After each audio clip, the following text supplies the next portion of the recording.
Hello and welcome to the Community Voice. I'm Fara Sax. Today I welcome a wonderful writer and fitness coach, Krista Kellogg. Who shares her journey with me today and her transformation through a 141-pound weight loss journey that has really taken her beyond her wildest dreams and into places within her soul and herself.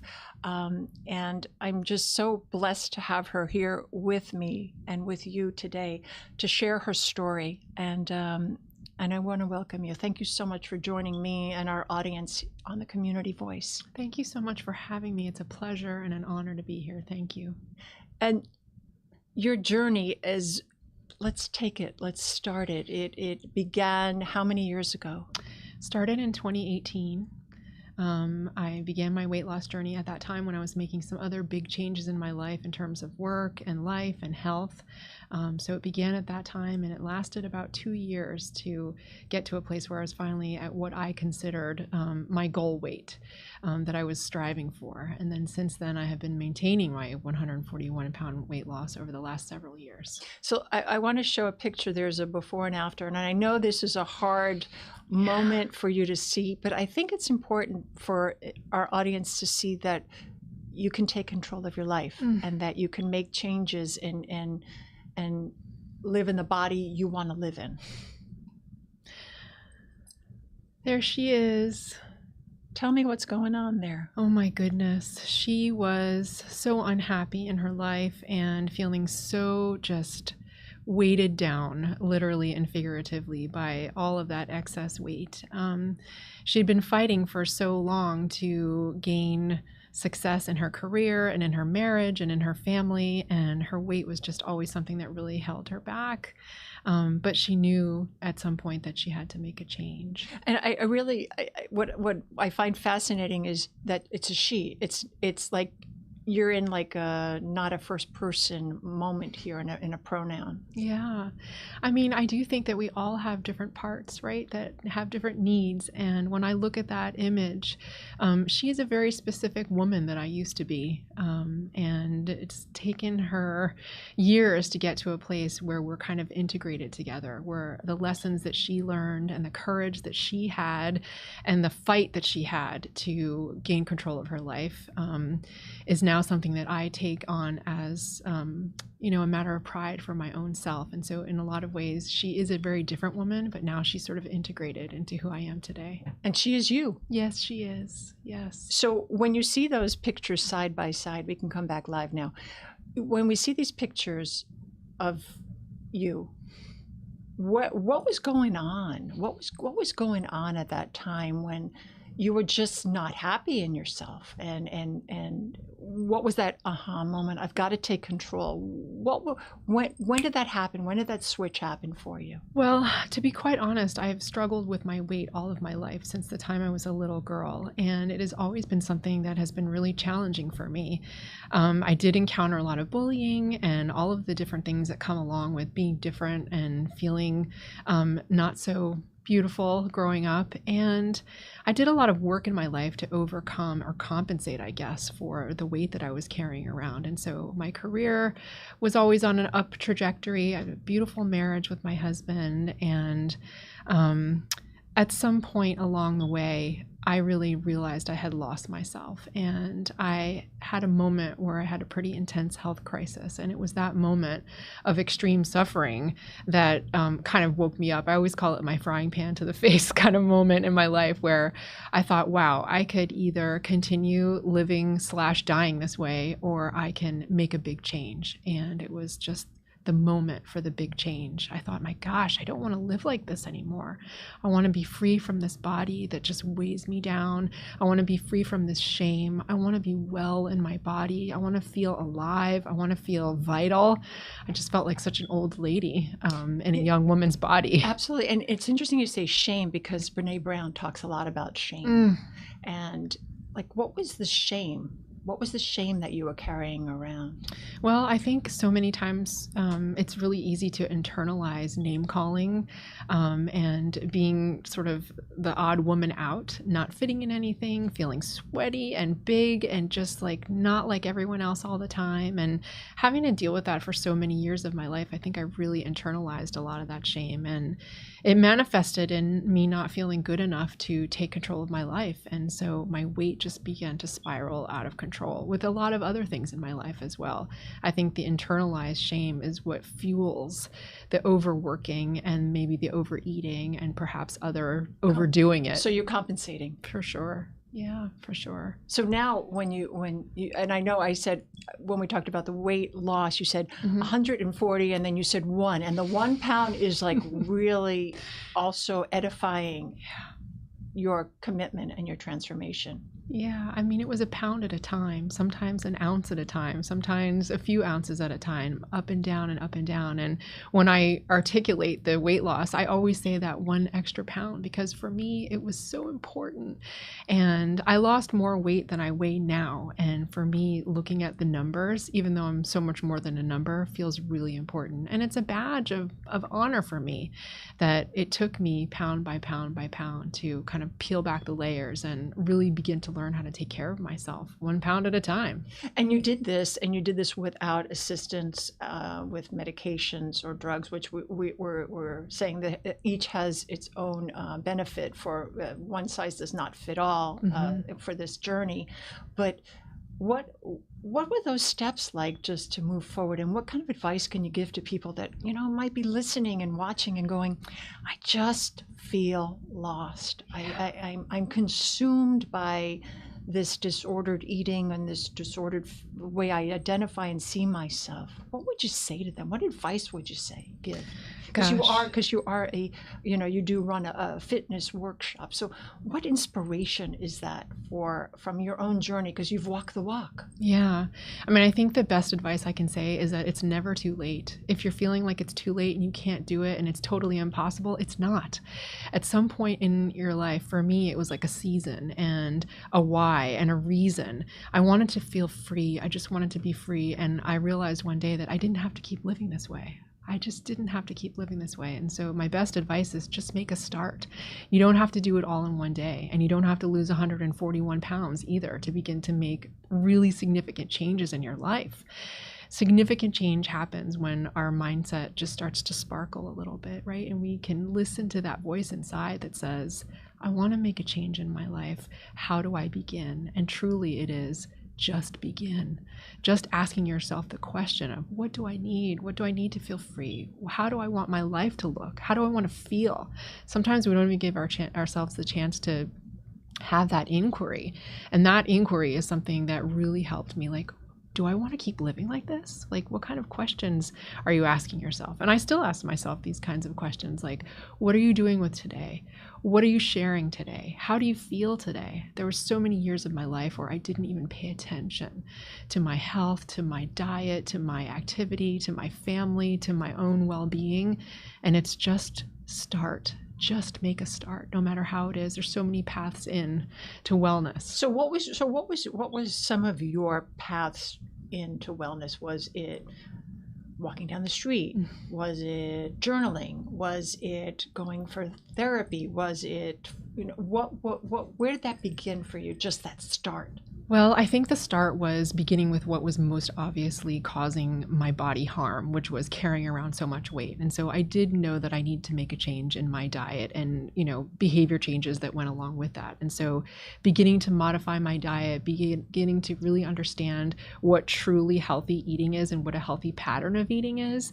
Eating when I want to fuel my body as opposed to eating out of any kind of emotions or stress or soothing things that are not feeling good inside. And so I knew I had to really take a look at the diet. And so when I did begin to look at my pattern of eating, it was all about moderation, understanding what types of foods would be good for my body. I was managing a lot of different chronic disease at the time that I started. And so as a way to combat inflammation. Oh, that was a real heavy sigh. What was that sigh about? Well, I just think about how far I've come, and thinking about what a chronic state my health was in. It's overwhelming to think about it because you think, I can't change all of this at one time. And it was just one decision and one meal at a time. And after a while, I was able to come to a place where I didn't need medication to control my blood pressure, having all my cholesterol levels in order, having normal blood sugar,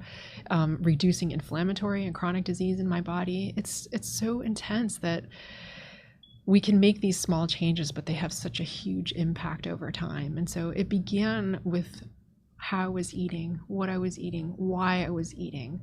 And there were other really complementary pieces to that in terms of how I was addressing how I was feeling inside. And so therapy was definitely a part of that.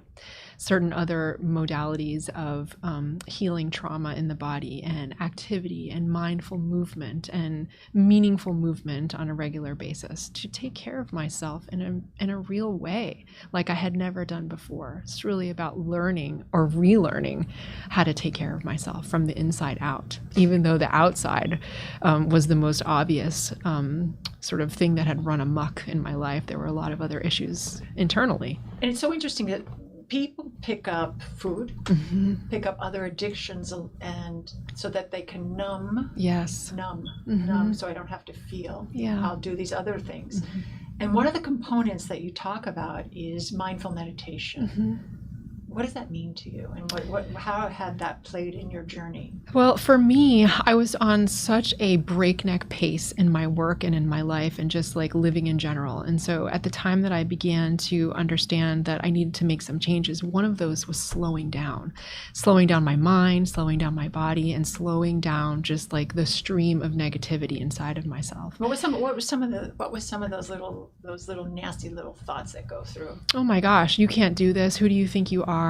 You have so many responsibilities. How can you leave right now? You'll never make this happen. This is just your life. I mean, it is a litany of negative thoughts. I get those too. I mean, I get that negative talk. Where she's just like, wow, you need to shut up. Otherwise I'm going to slap you hard. The inner critic can be so loud. And it's not that she ever goes away, really. It's just that you're able to, or I'm able to, quiet her down a little bit with mindfulness. Well, I started in the very beginning with like 5 minutes a day. 5 minutes a day just to sort of sit, breathe, quiet, and watch my thoughts roll by, whether they were negative, positive, or neutral. And slowly over time, I began to increase my meditation in a really formal way every day with practice. So I have. So do you have a form? So do you have a formal, or is it just like, okay, I'm going to let thoughts travel? It's a combination, really. I have a formal morning practice where I pray and meditate every day for about 30 minutes of time. And it's a way that I can just stabilize myself in the morning. And then throughout the day, if I can feel myself rising or feeling triggered or getting stressed, I can use some of those techniques just to slow myself down a little bit.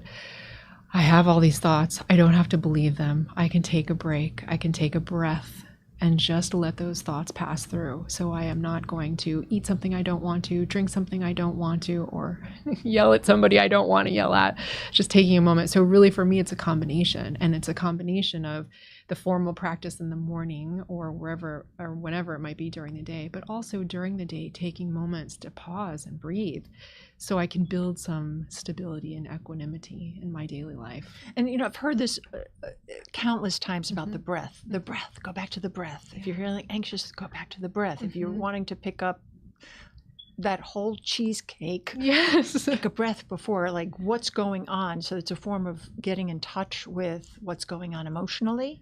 Certainly a way of centering, also a way really physically of calming down our nervous system to a point where we're not in a fight-flight reaction. So when we're in a fight-flight reaction, we're doing things that we don't really want to be doing automatically, like eating something or yelling at someone or, laying on your horn in the car. But that breath just helps to really calm down the nervous system a little bit and gives you a little space to be able to make a controlled decision about how you're going to move forward, whether it's with food or whether it's in your work life or whatever it might be. Just a little space to take a breath. Yeah, I need some space sometimes. Yeah, I definitely I think we all do. That'd be a whole episode all on itself. Yes. And you also talk about the whole body wellness. Mm. What is that? How has that really been part of your success and your vitality? I think for me, I didn't really realize I was just chipping away at the physicality in the very beginning because it just felt like literally such a heavy thing for me to be carrying around all the time. But once I really began to see some success with my weight loss, feel freer, feel lighter, I was able to begin to address some of the emotional and spiritual issues that I think cause us all to maybe do the things we don't want to do from time to time. And so I never really understood how moderation and a framework of limiting what I eat and what I do and how much work I do and rest plays into my body, my mind, and my spirit. And so a healthful diet, a healthy pattern of eating, mindful meditation, activity that works for me, developing a spiritual life that is really important to me, all of that feels very interconnected. And I just know in my body that I feel better when I'm addressing all of these things, whether it's feeling my feelings or developing a faith journey that's really important to me. When you started, you said you were you went like when you were at your 2-year beginning, Mm-hmm. it was like you were top of your career. You had to do this. You had this like extremes. I did. And it seems like part of your success was to have it in moderations, whether it be food, whether it be emotions, whether it be work, the moderation and keeping everything in check. Absolutely. I mean, I think I had so many unhealed parts of myself that were trying to build an identity out of a career, out of consumption, soothing, hiding, denial, all of the things we do to sort of like not feel our feelings, like you mentioned before. And so without all that and the ability to strip it away, it was an extreme thing for me to do. I left my executive work. People, were questioning, I think, my sanity at that time, but I knew it was like a ripcord I had to pull in order to survive. And everything I had built in my career was built on this sort of shame fuel that got me to the places that I was going. And I had everything I wanted, but I was incredibly unhappy and incredibly unhealthy. And so it was an extreme move for me because I was facing a health crisis and I really knew I needed to make a change. But it doesn't have to be for everyone, it doesn't have to come through extreme suffering. It could come through making one decision to make some small changes in your life. They really ripple out. It's pretty incredible. And one of the things you mentioned a couple of times was feelings. Mm-hmm. People, it seems like in this situation even, fear of feelings. What will happen if I feel? What would happen if I expressed it to another person? That's right. My feelings. And so we hide. We consume. Mm-hmm. We bury. Mm-hmm. What's it like to, like you said, ripcord and all these feelings happen?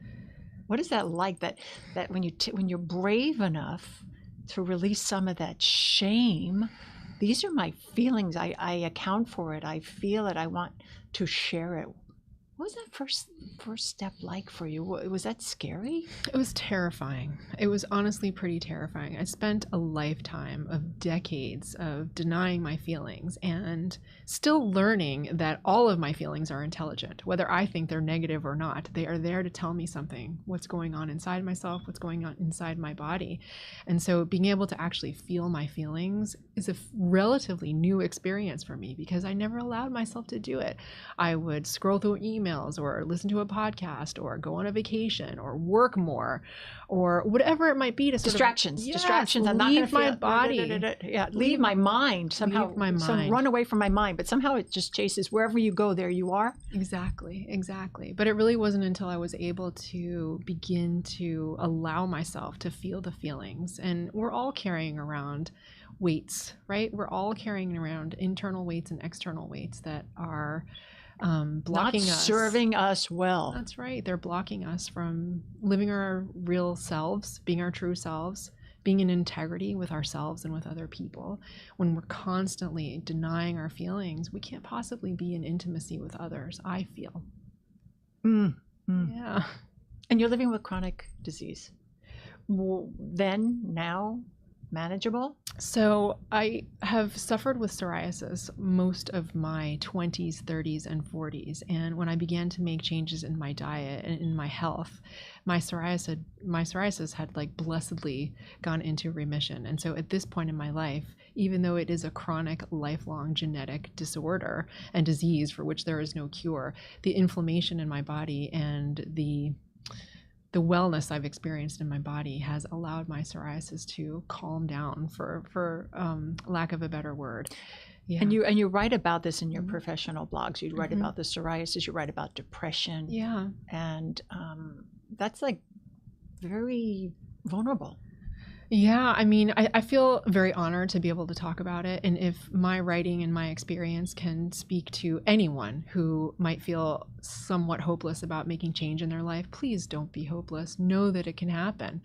There's a lot of fear, shame, powerlessness wrapped up in our health and in our overall wellness. And so just making small little changes, like that little drip over time, can really make a huge difference.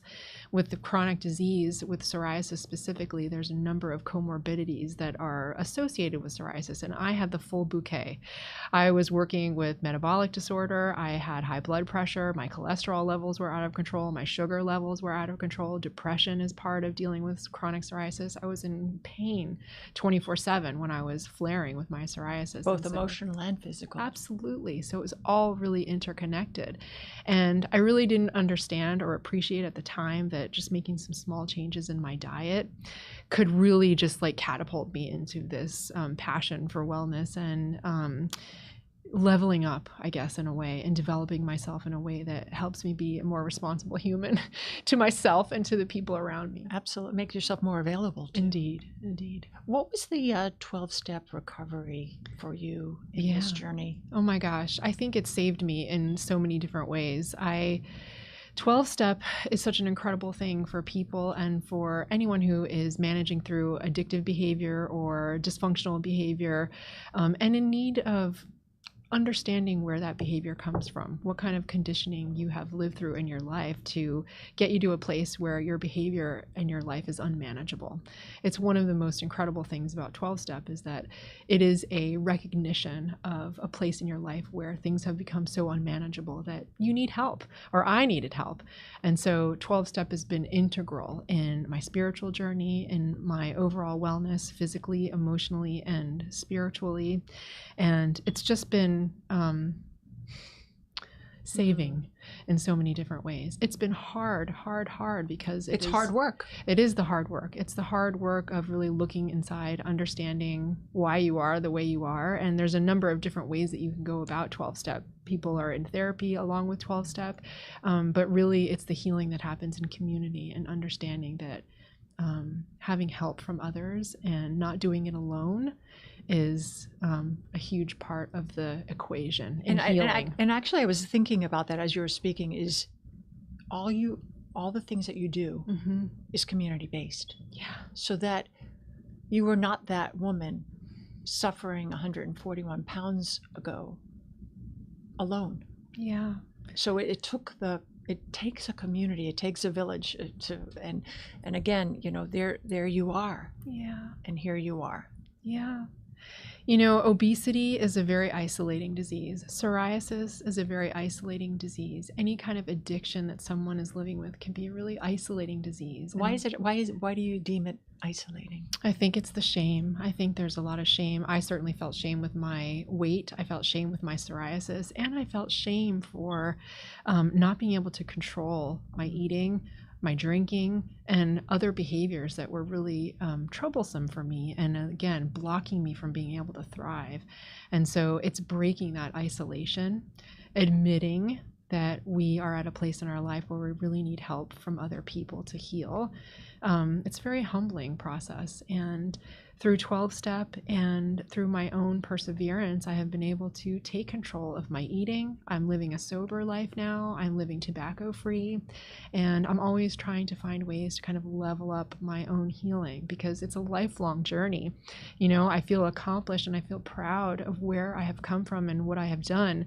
But I do know that it's a lifelong process. We're always learning. Absolutely. And in other situations, you run a wellness workshop. Mm-hmm. So again, you're giving your experience, your journey to others.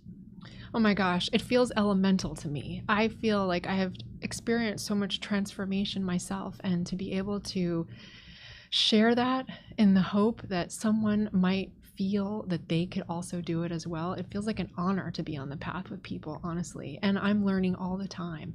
What I share, what I learn from my own experiences, from what I'm, continuing to understand about behavior change, if I can share that with other people, what comes back to me in terms of how they're learning and the light bulbs go on when people are making change in their own life, it's a total blessing. It is a true and total blessing and a privilege. What was probably, tell me a story. Tell me something that happened, not your journey, but someone else's journey that you went, wow, I made a difference. This person impacted me as much as I might have impacted them.